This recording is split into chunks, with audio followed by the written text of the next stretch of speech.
大家好，今天我们来聊聊排气管。我相信从以前一些新闻，可能很多人曾经看到一个影片，就是警察很喜欢拿东西去捅排气管，然后他只要觉得捅进去很深，他就觉得是改装管。我是觉得这个论点有点荒谬啊，因为说实在话，直通管分很多种。顾名思义，直通管就是，我换个场景，等一下。刚刚讲到警察喜欢拿棍子去捅排气管，不管摩托车、汽车。之前啊，现在因为可能就有很多人反映说，你拿棍子捅排气管，那跟噪音有什么差异存在？先这样讲好了。我们以汽车的排气管，其实摩托车也差不多啦。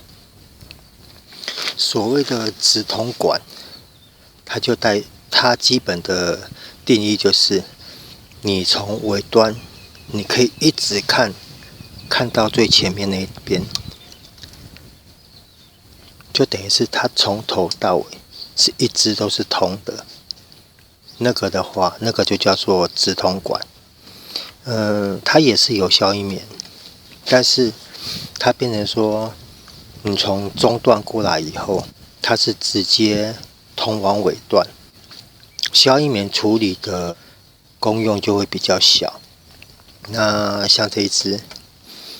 是白铁管。哦，对了，白铁管如果你们要改装排气管的话，我还是建议就是换白铁管啊，因为当然很多人说啊，换钛管啊，钛管更高级。问题是，真正的钛管非常贵。一般市面上可能你们看到的都是烧钛，就是应用白铁让它加热产生色变，那个是烧钛管。基本上它还是白铁管的一种啊，只是会比较漂亮。像我车子的尾端屁股这边，就是有稍微烧钛处理。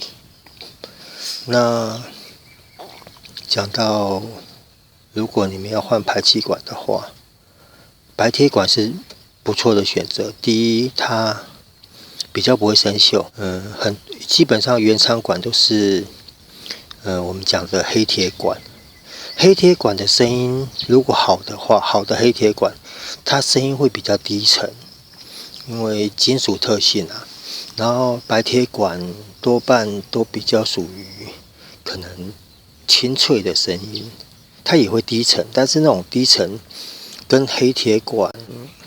应该不能这样说啦，只是多半来讲，白铁管比较属于它，因为毕竟它的材质问题，所以它比较这个有点难解释。然后总而言之，就是黑铁管多半来讲，改装的黑铁管多半都是属于比较浑厚、低沉的声音。然后，但是缺点就是它可能寿命比较短。以材质来讲的话，它比较容易锈蚀，因为金属你长期的热冷久了，它金属会类似有点疲劳，然后容易生锈。然后白铁管的好处就是它比较不容易生锈。判断一支管子的好坏，你注意看它的色变。你看像这一支整支都是白铁色，除了当初焊接的地方，因为这边你要高温下去焊接嘛，所以这边一定会有点色变，一点变色。然后我是曾经看过很多网络上的卖的白铁管，第一，它整支就是已经烤到变色了，变有点咖啡色啊，那种基本上里面的消音棉状态可能都不是很好的。然后再来就是白铁管的选择，你要选厚管哦。像这个，你们仔细听哦。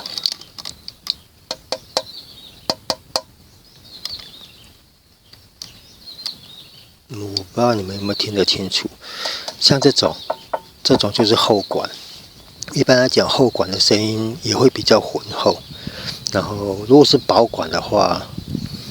它就属于比较尖锐，然后寿命也会比较短。像我刚刚讲选购二手排气管的话，筒身很重要，因为你筒身，你如果是白铁管，它筒身如果已经变色得很严重，里面消音棉应该都差不多了。然后可能有人说啊，我就抛光啊，擦干净啊，是没有错。但是如果你从尾段里面看，头段那边，你仔细看都看得出来端倪，这个是一点。然后，如果我的用意就是，如果你们要选购，因为预算关系的话，如果要选购二手排气管，我是建议尽量找漂亮一点的。第一，它寿命会比较久，然后它的消音棉状态也会比较好。然后刚刚讲到直通管，直通管顾名思义，就是一支管子从头通到尾。最简单的判别方式就是你仔细看哦，有没有看到它这边比较高，然后它尾端这边比较低，它就不是在一直线上。然后从上往下看，它这个有点斜向这边，因为我没办法切开给各位看了，我大概看了一下它的内管方式是，它这支管子切到这边来，然后这边有做一个隔板，然后这个管子是往这边跑，它等于就是这样子，它的内管是跑这样子，它出气出来以后，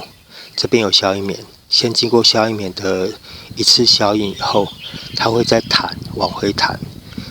然后再往这边出去，再做二次消音。一般排气管来说，除了直通管就是一次消音，就是它的前端跟后端是直通的，它的前面这边是直接就通往后面这边。如果你排气管拉起来看的话，它就从头通到尾，一根直肠子，它就是一次消音。那种管子多半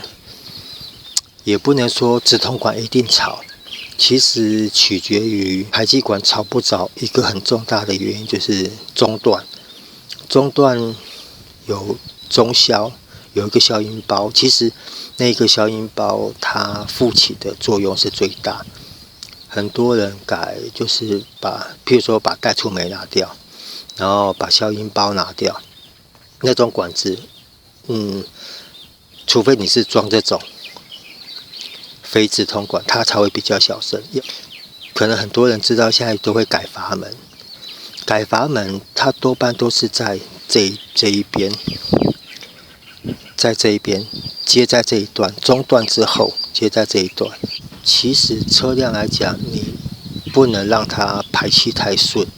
你如果排气太顺的话，你的低速扭力会变得非常差，但是高速就会很顺畅。问题是当你低速扭力太差的话，你的整个提速过程就会很差。所以改排气管的学问很大，但是一般人可能比较简单，然后目标比较明显的就是要求外观。我觉得尾段的外观跟声音，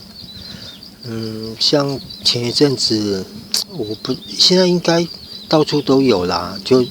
三更半夜啊，一些那种开阀门的，梆梆梆梆梆，吵得要死。我是觉得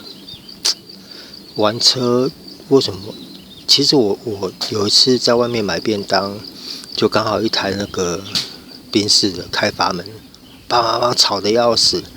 我亲耳听到那个卖便当的老板人骂三字经，他就说骂得很难听啊，整天吵都几点了，那么吵。我是觉得玩车不需要玩成这样子啦，被人家在背后问候祖宗八代，问候父母，这个也不好啦。所以，改阀门，我是觉得可以啦，因为毕竟这是个人意愿。但是开阀门的时机，请尽量的选择地区哈。你在郊外人烟稀少的地方，你在远离市区的高速公路上开阀门，只要没有警察追你，我是觉得都好啦。但是基本上还是大家互相尊重啦，因为你们开阀门，人家一直检举。如果刚好被一些有利人士听到，然后他们跟相关单位施压的话，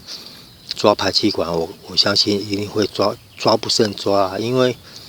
就像我刚刚讲的，其实很多人改排气管，他不见得是为了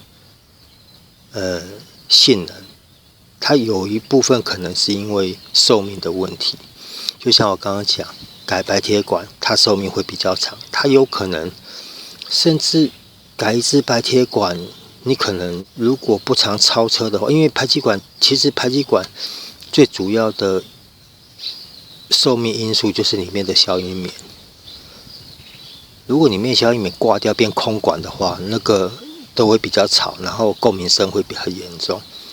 所以以我的感觉，一支好的白铁管，像这种厚管，搞不好一支管子装个10几年，如果不常超车的话，可能10几年可能都没问题。然后像我刚刚讲的，可能因为毕竟除非你是定制啦，因为每个人的审美观不太一样，像有的人就会去买这种尾式管。像这种尾式管就是有一种是用焊的，你必须把焊接上去。像这支就曾经焊过，它的尾段它比较细，然后可能追求视觉啊干嘛，就把它切断，然后焊上一支比较粗的。这个造型我没有记错的话，这个是有点类似Auto ES1 的。好，对了，还有改排气管。当然，如果预算够的话，头中尾一起动，效果会比较好。但是你要注意的就是你的回压，毕竟我们不是比赛车啦，所以回压上一定要去注意。但是回压这个东西，除非你是很经验老道的店家，或者说有仪器下去测试，要不然回压这种东西有点虚幻了。那这个我也不是很懂，我也只懂一点点而已。那我们就先来讲一般人比较容易接触的尾式管。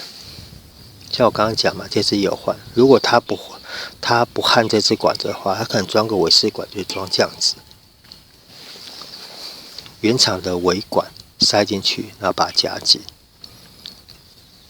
我刚刚要讲就是改排气管重点就是你的口径千万不能小于原厂管。我们以尾段来讲好了，其实应该怎么讲？如果只是要求好开一点，然后有点声音，然后寿命的话，我是建议改尾段就好，找一支厚的白铁管，然后注意管径，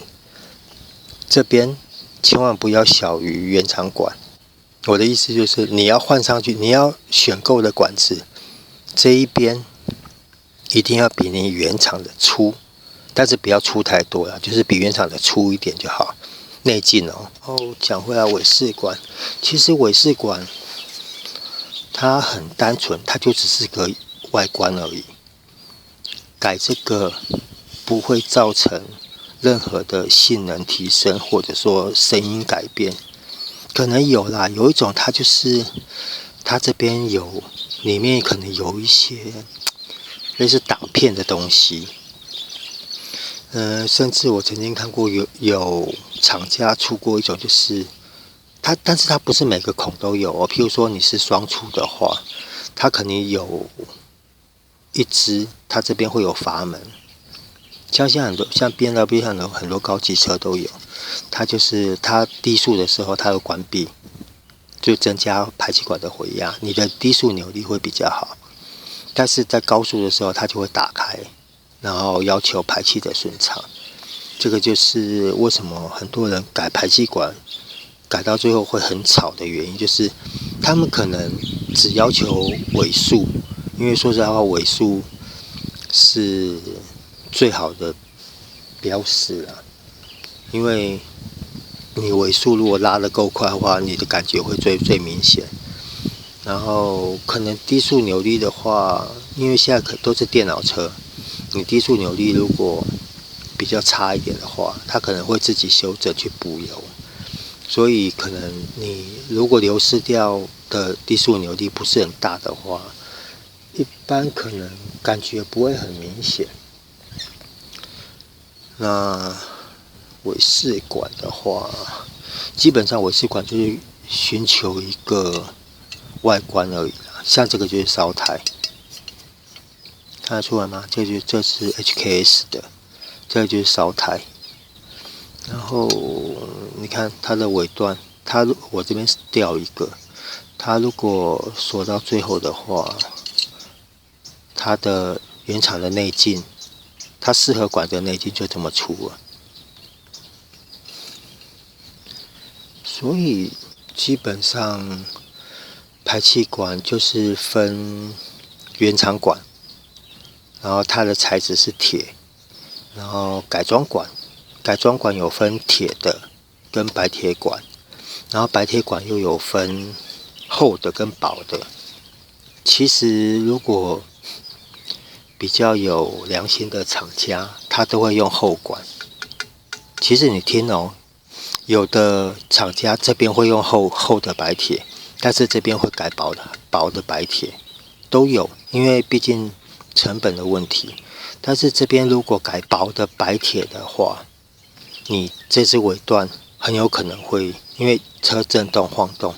很有可能会造成这边裂开。如果你的排气管这边常裂开的话，那就是因为这边用到薄的白铁。其实你们听这个声音，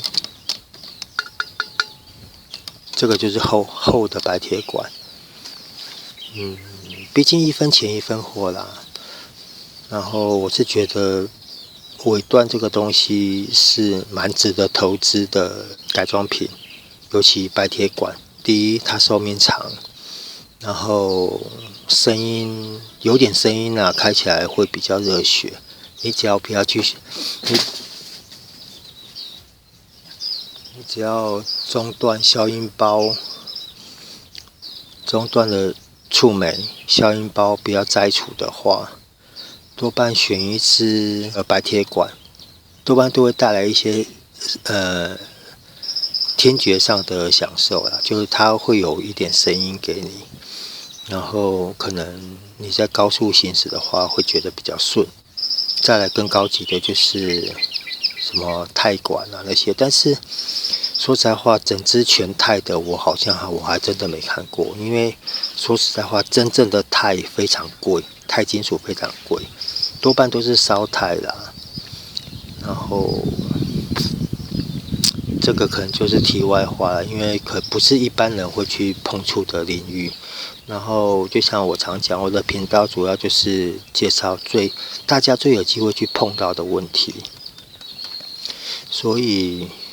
像排气管，刚刚我也讲，就是中段，如果预算够的话，头中尾一起动当然是最好的。问题是头中尾一起动的话，除非是找有经验的厂家，或者说因为每台车的改装不太一样，不见得你朋友装的排气管适合你车子上面的改装。其实像汽机车都一样，你只要动一个东西，以改装车来讲的话，你只要动一个东西，很多东西都必须跟着动。像点火好了，你如果动点火，你的进气就要跟着动。然后当然了，你就动一点点的话，譬如说你换一个好一点火星塞，那就不需要去做很多的跟动。但是如果比如说你像有装 MSD， 像汽车，如果你有装 MSD 的话，可能动的东西就要很多。简单来讲就是动一发牵全身。那排气管这个东西，还是从刚刚讲的，改装是个人喜好，然后真的不要造成大家的困扰。如果你有改阀门，请你在市区或者夜深人静的住宅区尽量关闭，因为说实在话，阀门的用意并不是让你们去夺警察的零件，阀门的用意是你要看时段开。你在市区你开得到100、200吗？你那时候开阀门一点用处都没有，你只是吵到别人而已。不知道我只是觉得玩车真的不要玩到天怒人怨。你看，像这一阵子，前阵子抓排气管、抓改装大灯，一大堆啦，很多都是其实有些东西都是自己造成的啦，就是所谓的一颗老鼠屎坏了一锅粥。那尾段的选择跟材质，还有它的排气方式，大概的介绍就是这样子了。因为我不知道各位的需求要弄到什么地步，除非我还是建议如果你只是一般用车，然后平时喜欢小飙一下的话，找一支材质好的白铁管，然后尽量不要选直筒啦，除非你有把握你的消音包可以抵消绝大多数的噪音，要不然，而且你如果真的你买直筒管，真的如果有我目前已经很少看到有警察会拿棍子去捅排气管了。如果真的你被警察碰到的话，他就算不开你单，他叫你回去验车，你也是很麻烦了。所以为了不找自己的麻烦，CP 值，然后个人享受的话，改一支状态好的白铁管，真的是不错的投资。我基本上我的每台车我都会改尾段，如果我要开很久的话，基本上我都会改尾段。第一，寿命的问题啦。老车很多尾段都已经原厂的尾段都已经烂了差不多了，所以一定都要换掉。那这个很简单的尾段的改装，跟为什么要改排气管，跟改排气管需要注意的一些细节，大概就这样子咯，好吧？希望今天刚好是母亲节，希望大家母亲节快乐，假日愉快，谢谢各位，拜拜。